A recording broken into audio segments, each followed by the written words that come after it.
You can talk to me. It's okay. I want you to talk to Penelope. That's why we're here at this end. He says he has fun with you, but he says he doesn't know what he wants to do. He gets confused.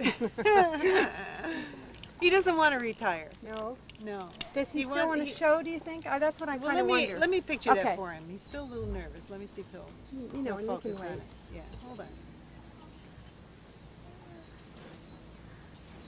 He says he starts it out with, I don't know, and he goes, I just don't like all those people looking at me. He has a hard time at the shows just with people looking at him. He doesn't mind working with you alone, but actually he's quite shy. I think that may be he's not a show-off, that's for sure. It's okay. It's all I think our best stuff is when no one is peeking. That's right.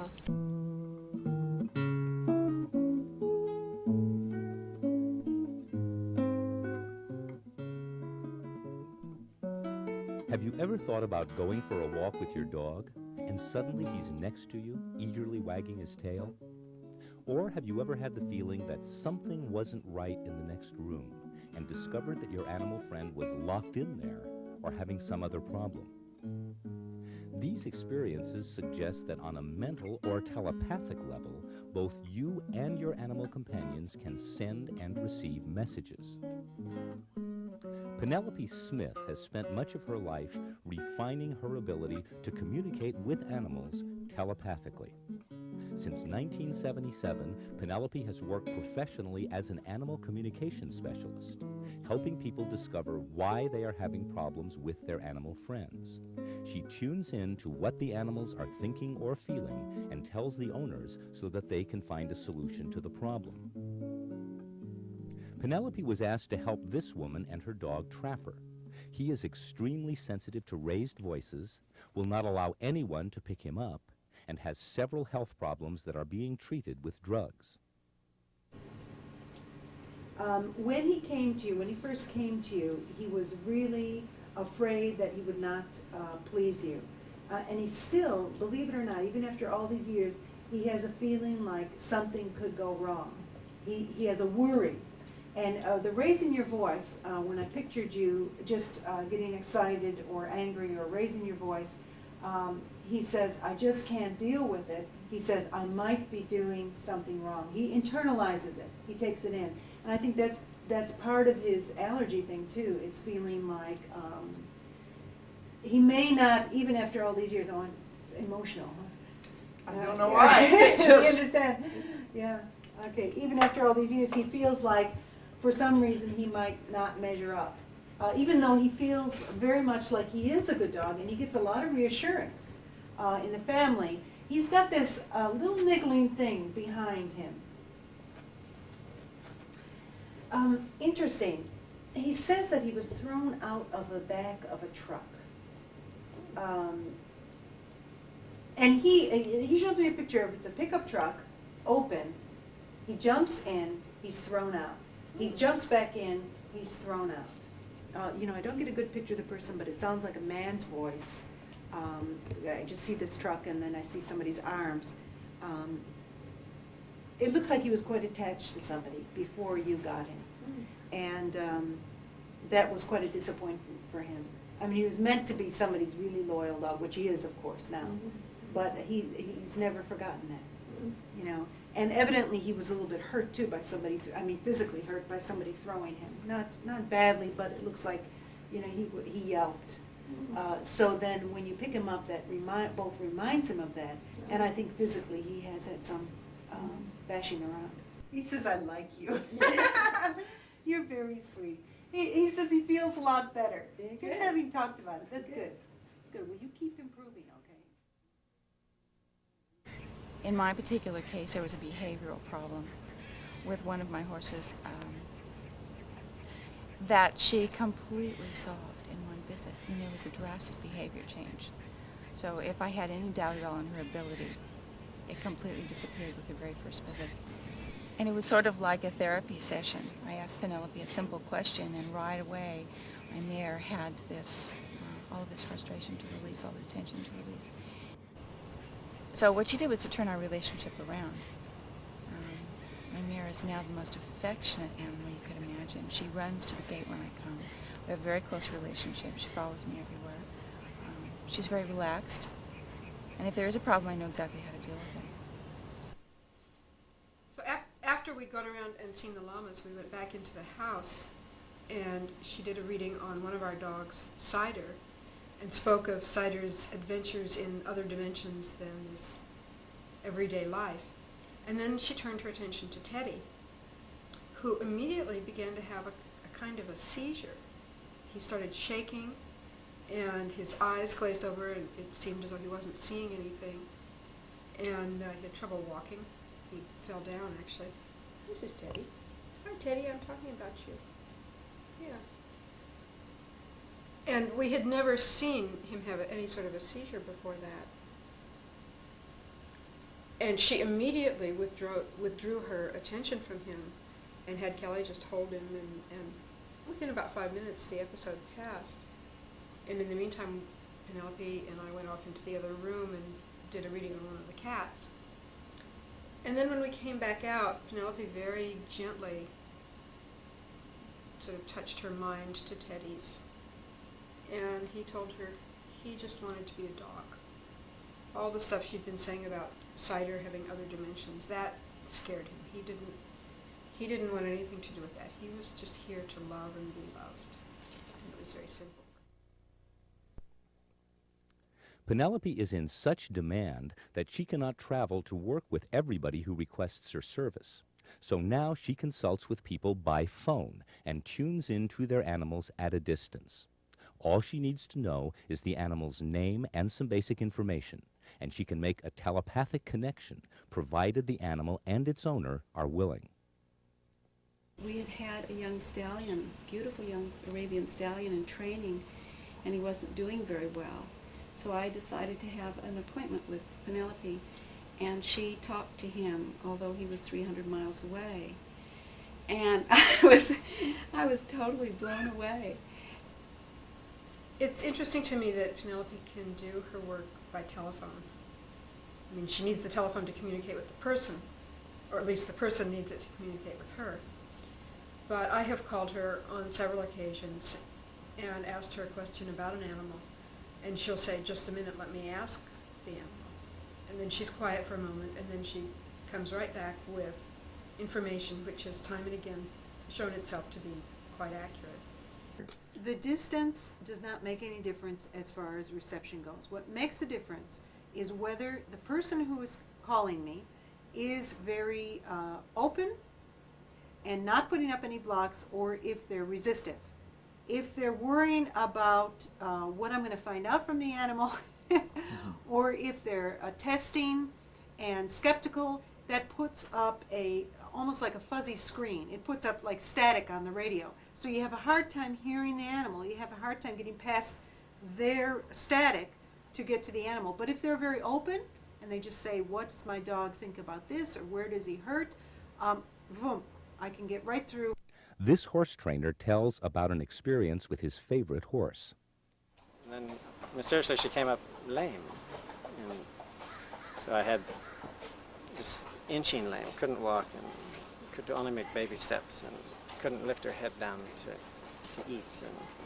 And so I had her obviously looked at by, which turned out to be 3 Western medicine vets, and they all could not diagnose what her problem was, and suggested that I take her to Davis, which is the university hospital, and have her looked at and examined up there. So I took her up there, and I left there after 8 to 10 hours of constant examination, and they neither could tell me what was wrong with the horse, but suggested that I put her to sleep. So I came home and I was very upset about having been told I had to put my favorite horse to sleep. And so I was talking to a friend, and she suggested that I call Penelope, who was my first experience with the animal psychic world. And so I called her, and she said, did her work over the telephone, and said there's no way that this horse needed to be put to sleep, that she was just had some massive vertebrae displacement both in her upper spine and in her lower back, and suggested that I have this Dr. Bob Anderson from Oregon, who she recommended, who's a chiropractor and acupuncturist, to work on the horse. ended up being the best way to get the work done was to have Penelope there also. So Penelope could sort of intervene in the communication and saying, back off, you're doing too much. You know. And this had been stuff that Subretta had carried around for 10 years. I mean, she had her vertebrae displaced for well over 10 years. And it turned out that the story she told was they put her through the racetrack training and she just fought and kicked the whole way because she was mortified that they had separated her from her soulmate, as she described it. And then, I guess, went into the chute of the racetrack and reared up and trashed around in the chute, and that's when she injured herself. You know. But it took many months of just Penelope teaching me on how to communicate with Subretta and to look at her from her point of view.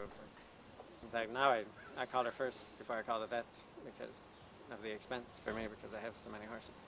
It's cheaper for me to call Penelope than for me to call the veterinarian. And she's yet to, there's only been one inaccuracy that she's ever called for me, and that was my last year's foal. I had dreamt and dreamt about having my black boy. And she described it down to the black with 3 white socks and the white blaze, but she was a filly. And I used to sit in the park, in the playground, in the bushes, and talk to the birds and say, please come to me. I used to picture myself as St. Francis. Because St. Francis was a model of mine.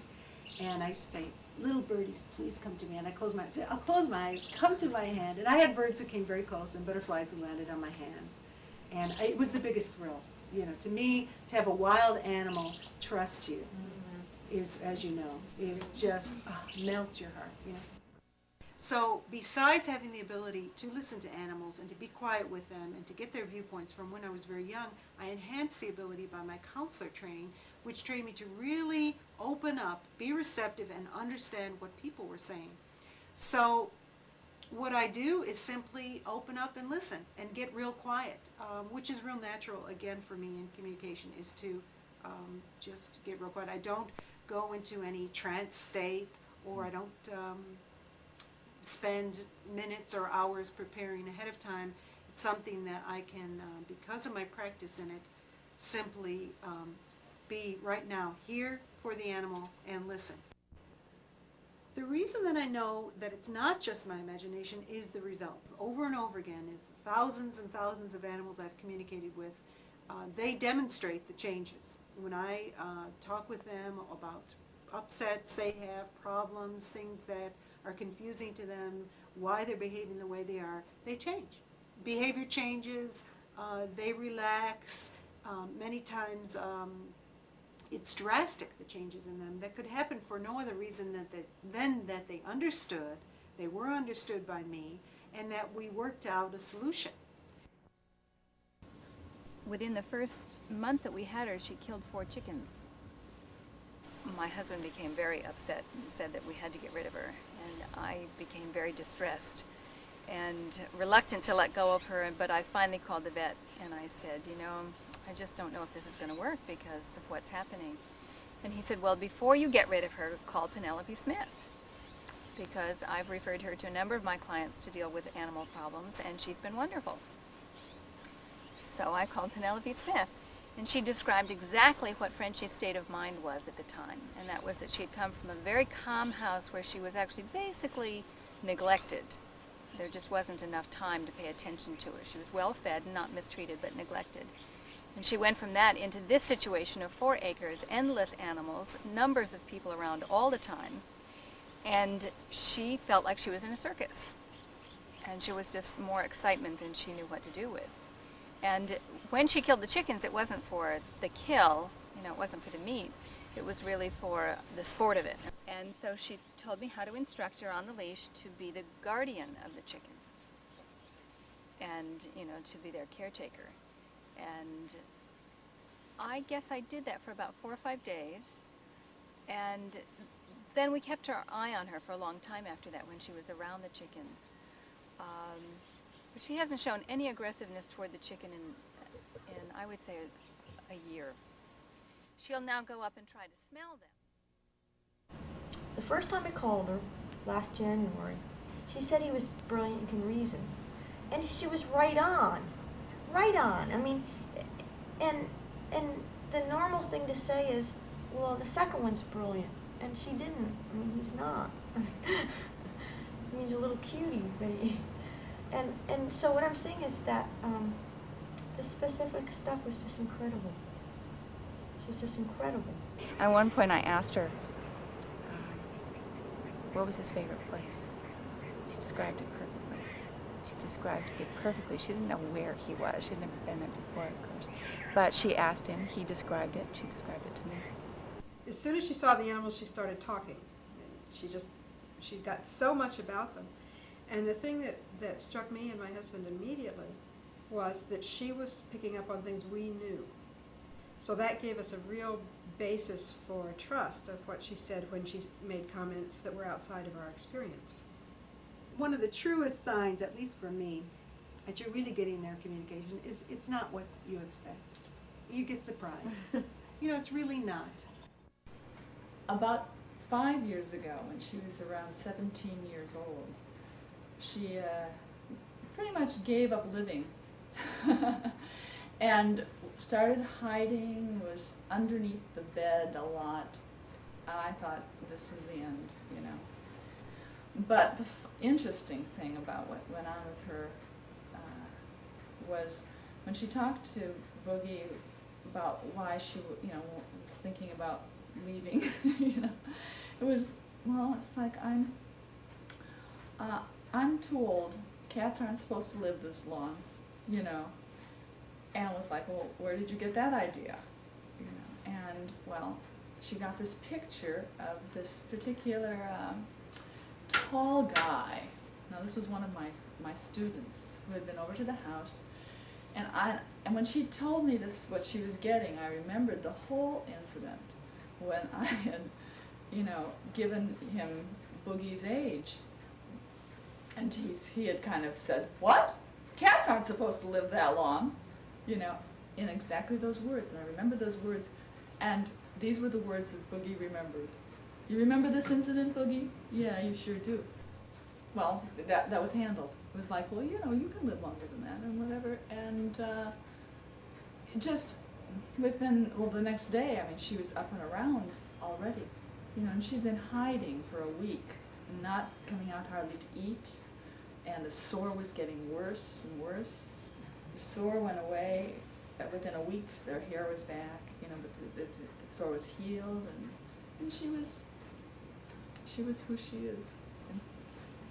Telepathic communication is when you receive it, you can get both visual, mental images from the animal, like when you ask an animal what happened. Say a horse has hurt themselves the night before and they have a big gash in their leg and nobody knows how it happened. So I ask them, well, what happened? They will show me a series of pictures, mental pictures of what happened. So they'll show me getting their leg caught in the fence and pulling and it tearing. And that will come in mental pictures. Along with that will usually come their emotions, their feelings about it, their pain, their anxiety.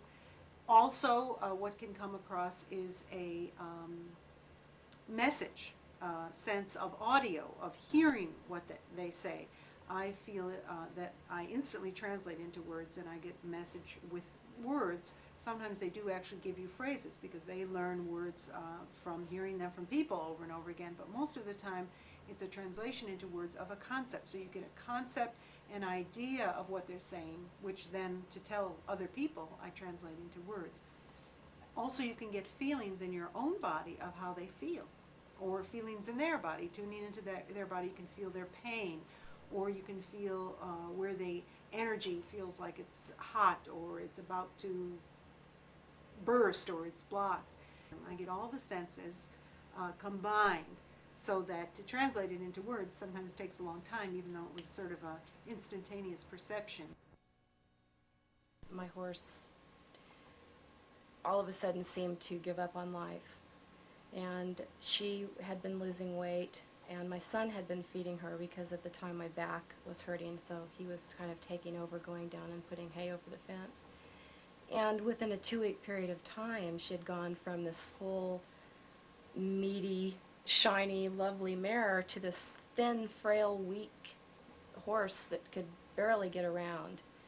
And I was so stunned when I had finally recovered from my back injury and gotten down there to see her, it just tore me apart. And I immediately called Penelope. She's my lifeline when it comes to the animals. And I asked her what was going on with Buck, and she said, well, Linda, you have been so negative, and it's affected her in such a way that she feels if she were gone, life would be easier for you. Which, oh my gosh, I mean, that revelation just completely, it was like being punched in the stomach. So I immediately went down to the barn and had a talk with her and told her life would not be better without her, that life would be worse without her. She's been with me for 21 years. And it came down to the backhoe coming out to dig the hole, the veterinarian coming out to put her down, and my friends coming out to support me through the process. But because of the phone call to Penelope, I called everyone and canceled. And she and I started over again with dealing with this negativity that I was putting out. And she's still here. She's beautiful. She's healthy. Penelope says that most of us can develop the innate ability we have to send and receive messages from all life forms. In order to facilitate this, she has conducted numerous workshops with people and their animal companions to gently guide them in this process. All kids telepathically communicate with each other, with their parents. Not everybody receives it. The animals do. So they gravitate toward animals. You notice kids, given a choice, will go to another animal, a different animal than a human animal. They gravitate to them because the telepathic communication is in there's no barriers there. So you see a lot of kids are like this, but they quickly lose it because humans are social animals and enjoy the approval of their peers.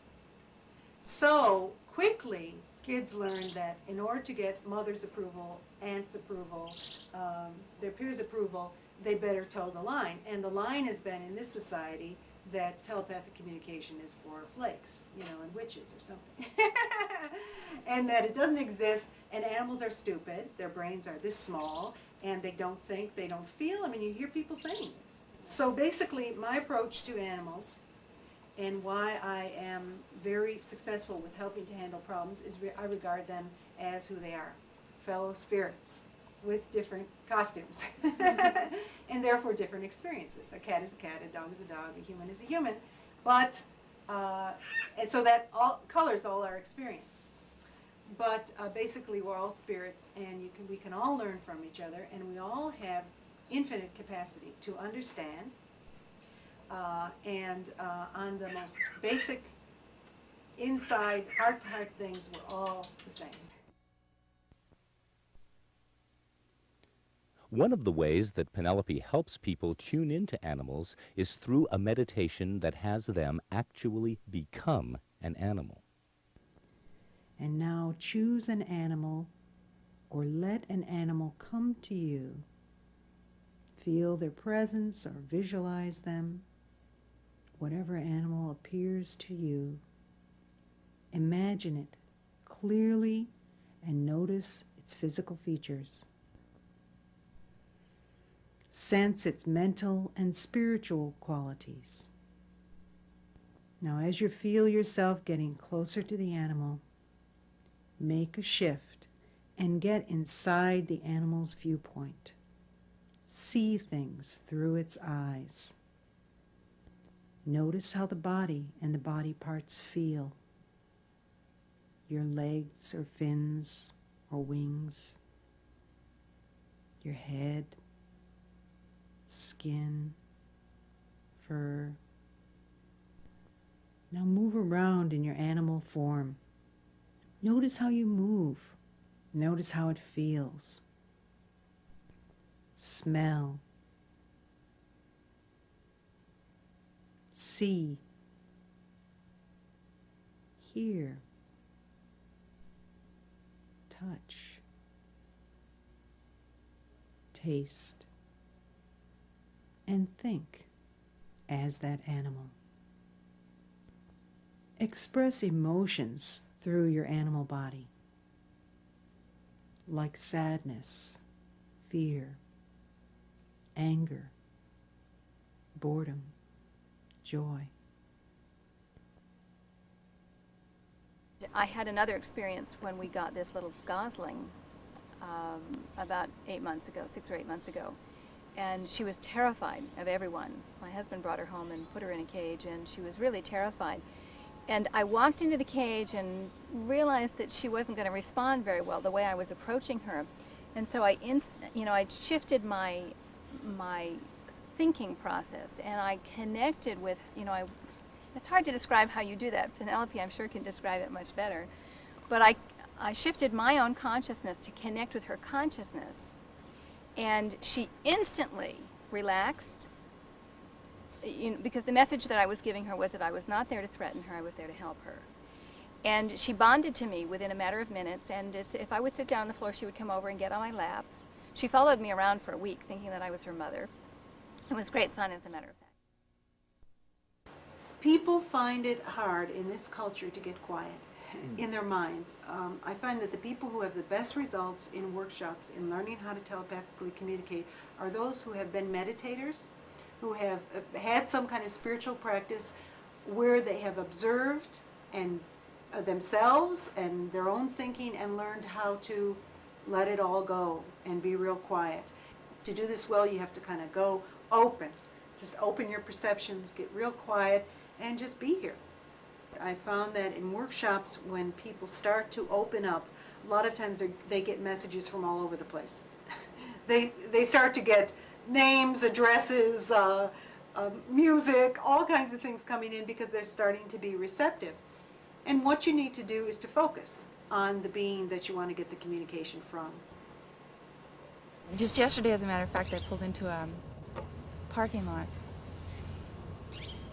And I pulled in next to an open car. It was a convertible, and the driver was sitting behind the driver's wheel, looking off in another direction, distracted, waiting for someone maybe. And there was a dog in the passenger seat. And the dog sort of jumped up on the side of the car and looked at me, and I sat in the van for about 10 minutes, just looking at the dog and trying to make contact. I can definitely make contact now. I know when that happens. Trying to say hello to the dog, and told the dog I was going to get out of the car and maybe come over and say hi again. So I finally did. Get out of the car. I went over. I reached out and touched the dog. I was scratching the dog behind the ears. And the owner hadn't noticed yet. I reached over and got very close to the dog and finally started talking to her. The owner turned around. She was shocked and she said, "What are you doing?" I said, "I was just saying hi to the dog." She said the dog has never let anybody come up to the car before. Never. I was astounded. I wanted to say, well, we've been talking for the last 10 minutes, but of course I didn't. But there are things like that that happen on a fairly regular basis. Some people are distracted from focusing on mental impressions by outward appearances. Just because I feel like he's not really realizing what's going on, but I'm not sure, but he's just nervous. And that was about it. You'd be surprised what's going on. Probably. See, a lot of things we judge by outer actions. Right. Just like you cannot really judge people. I mean, you can go on and on about body language, but just because I fold my arms like this, you know what that's supposed to mean. No. It doesn't necessarily mean that. And dogs can do all kinds of things too that aren't necessarily the whole picture. It's not an analysis. You're not going, I'm going to figure this dog out. It's an opening to them. And a lot of times people get very fooled by the outward appearance. And plus they have their own judgments about the outward appearance. They go, well, this kind of dog, oh, scary. So that stops it. So you have to really be open and start getting those impressions from them. And start getting inside a little bit more. And beyond the physical. This is beyond the physical. People, again, have the idea from all the body things that here's a nervous, frenetic dog who's upset. The guy is not upset, he's not nervous, he's not frenetic. He is an active guy, definitely has an active body. This is one smart, one very quick guy. And so we just sat together now, just being together. And he said, they just don't know. I'm very quick, I want to go places, I want to do things. I'm here to experience the world. And was the concept he gave me. And again, he gave me the feeling he wants you to go places. He wants you to experience things, but with him. He's here to take you around. If the horse has his head straight up in the neck and you can see it just really holding, I can see it, I've almost gotten to the point now, which I feel almost funny about saying, is I can feel their pain. I can feel the horse going through the pain. And then I, through working with Penelope, I just go into my ability, and I get these messages of what to do. One day I was feeding my horses and I heard all of these little voices in my heart crying for help. And I thought, where is that coming from? So I went exploring and I came across our little pond. Well, the pond had completely dried up and there were about 500 goldfish laying in a mud puddle, gasping for air. And they had sent out the message that they needed help, which I intercepted and therefore took on the task of the whole day of rescuing every one of these tiny little goldfish and taking them up to the house, and then I proceeded to distribute them to people who wanted fish, but at least they all survived. Are animals always willing to communicate telepathically? There are occasionally animals who do not wish to communicate. Animals who have been severely abused finally give up on people. They go, you're another person, I don't care who you are, go away. I just want to die. And that has happened to me a few times.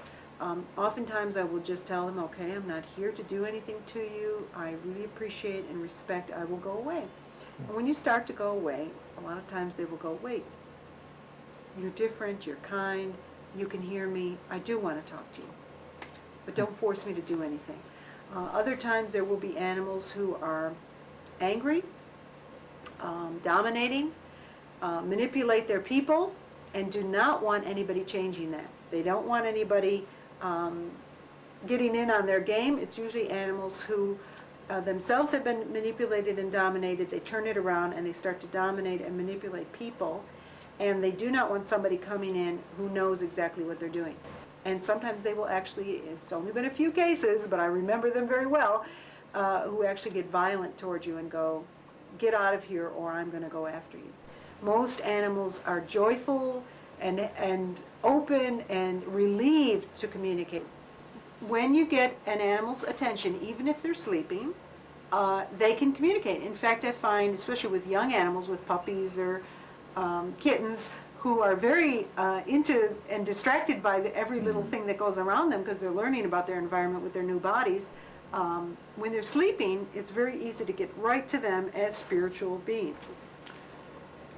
Penelope was really able to tell me what the animal's intent was and what to do in this very confusing situation. I had 2 dogs. And after speaking to her, what was happening in the household made sense. And she informed me that the 2 animals were totally opposite in personality and disposition. That there was no way, really, that they were ever going to get along. And if they were kept together, it would be dangerous, which it had already been because one of them had injured me. And she was able to tell me that one animal, which is the one I have now, is so close and in tune with me that if I were to give him away or find a new home, he would die. He would not be able to handle the separation. And the other one had such a light and happy type disposition that he would do well and find for himself people that would be good for him. Penelope has just introduced some new chickens to her flock and wants to find out how they are doing.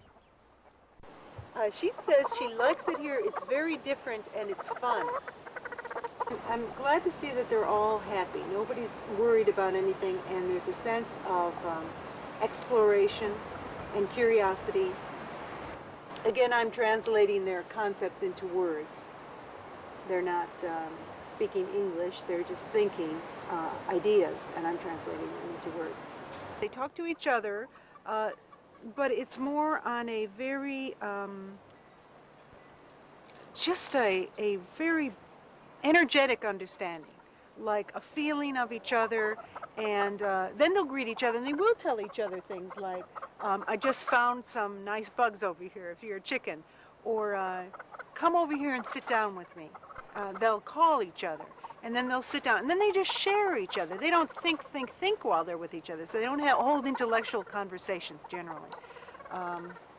Although they're capable of that, it does not seem to go with the being, where with humankind, a lot of times there is a desire to analyze. I do think that we are the most analyzing creatures, although other creatures definitely analyze for their survival, for their enhancement of what they need to do. They're pushed to analyze, but not to the extent of about ideas that people do. When I start to get people to read to their animals, to include them in their love of poetry or art, the animals start to extend into that. They go, well, my human likes it. Oh, I like it too. I see what you're looking at. I see why you like that room the way it is. But basic to all of us is an appreciation, I think, of emotions and also the higher truths of life. Love, honor, respect. A lot of times when people ask me, what are they thinking? I go, nothing. And they don't understand that. How can they not be thinking something? And it's really just being. It's sort of like a meditative state of just being there with the environment, being quiet, fully experiencing. Just experiencing. Like, okay, what is he saying with this crow? What he said was, I'm here. I'm here. It's an announcement.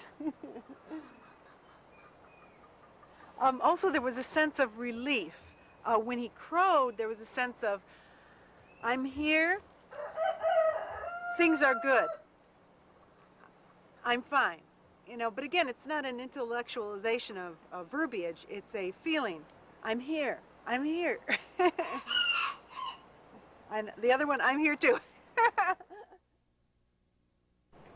You know how exasperating it is when you're driving down the road, the windows are closed, there's a fly, it's constantly flying into your face.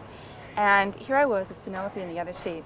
I was driving down the road, batting at this fly mindlessly, trying to get it out of my face, wishing the thing would just disappear, die. And all of a sudden Penelope looked over, she took her hand, she cupped it, and she said, here, let me show you the way out. She rolled down the window, the fly stayed right here in the cup of her hand, and she just moved it over towards the window. I was so embarrassed because suddenly I realized, you know, that this was part of it. This little fly was part of the whole that I was supposed to be aware of. They love it when you go home and start opening up to them. They just love it. They'll change their attitude, their behavior, their postures, everything. You know, even like people have brought up different examples of the consultations. Why did the cat change? Well, we connected. They connected with somebody who listened to them and related to their person who matters to them. And they go, oh, relief, great. They understand my pain, and now I can release the pain. And, you know, they understand I feel this way, and great, now I can change. Now it feels good. Psychosomatic illnesses are common in animals, especially in domesticated animals, who often are subject to the same stresses that people are, and are subject to the stresses from their people that then precipitate illness. They'll get upset about changes in their environment, people coming and going, people being upset with each other, people having fights with each other, and the animal will come down with an illness, which is precipitated by stress of emotion. And if you can help the animal to release and look at and then talk about and release the emotion, and then also help to change the environment that's causing the stress, you can help to heal the illness. When you have that special connection, and you really connect with them as spirits, and you know who they are, they know who you are, there's nothing like it. There is nothing like it. My heart hears the animals almost like they're on a loudspeaker, and there's nothing I can do to avoid it. I'll be walking along and I'll hear some animal saying, I need water, or I'm hungry, or I hurt. And it isn't that I hear through my ears, it's that I hear through my heart. So I take action on that. We learn from our animals, or we can learn if we're open to that. And Travis is really a teacher to me in many, many ways. He reflects many times what I'm going through. And sometimes when Penelope talks to me about why Travis is moody, she's really talking to me too. She doesn't say that, but I know, I can tell. One of my favorite cats, who's quite an old lady now and spends most of her time asleep in the bedroom, she said that when I take naps, Nia, particularly, or sometimes at night, but particularly when I take naps, Nia, the cat, feeds me ideas. And I can't say that I've experienced that. That one was one that stretched my sense of reality. But I have to admit that I've given Nia a little bit more respect since then, and I talk to her and relate to her in a different way. And I think that's a lot of what's important to me in Penelope's work, is that she has expanded my sense of who these beings are, these dogs and cats and whatever. I just very much appreciate that there's someone like Penelope out there who's specializing in this field. I think that at this point in time in our own evolution of the planet, where we've been decimating the environment, including the animal populations in the environment, that she's really important in raising people's consciousness about the value of those beings, and raising people's consciousness to the fact that we can communicate with them. They're not just some foreign object out there that that we can do anything we like with, but they do have a real important part in the whole scheme of things, and that we can talk with them. She's my hero because she's changed things for me on several different levels. Of course, the individual problems with my mare that she's solved have made my life easier and our relationships closer. But she's also done something on a broader level. I grew up loving animals, wanting to be near them, wanting to understand them, and feeling sort of responsible for every living thing on the earth. I've always felt that we're responsible for each other and that everything was part of a whole. And I felt that there ought to be some communication with animals. But there's always been that gap there, that language gap, and that misunderstanding of their intelligence and their awareness. And there was always some doubt in my mind as to how we could pull everything together. And it only took one visit from her to completely eliminate that gap. Many animals will respond incredibly to music, to art. In fact, people are finally catching up to what animals have been doing for years. Elephants have been creating art with their trunks. They have very facile trunks like our hands, and they can actually create designs and drawings, which people are now recognizing, and they've been doing it for thousands of years. Whales sing and do complicated songs. Dolphins also communicate in a way that people are just beginning to understand. Bees dance. They have incredible harmonies, rhythms, sharing of aesthetics, not necessarily the exact same way that we express it. They express it their own ways, but it's still beautiful, and they understand beauty, and they understand truth, and they understand companionship and love, and all the things that we regard as real basic, and when you come right down to it, are the real fundamentals of life. I don't feel that any being is complete without awareness and connection with other beings. On this planet are all kinds of beings, animals, plants, minerals, the earth. The more complete we are, the more we communicate with other beings. The more aware we are, the more expanded, the more we extend to all of life. And I think your joy of living goes up in accordance with how much you are in touch with everything around you, how much you sing, as the canary's singing, with the rest of life. So I find the more I communicate with animals and trees and rocks, believe it or not, and the planet Earth and everything around me, the more life seems full, rich, deep, loving, kind, wise. And the animals share that with you. They share it on a very intuitive basis. You don't have to talk about it. You don't have to intellectualize about it. You just feel it. You feel the vibrations of it. You feel the energy. You feel the connection. You know it. Fine if you can express it verbally or intellectually or analyze it, but that isn't the experience. That's an expression of the experience.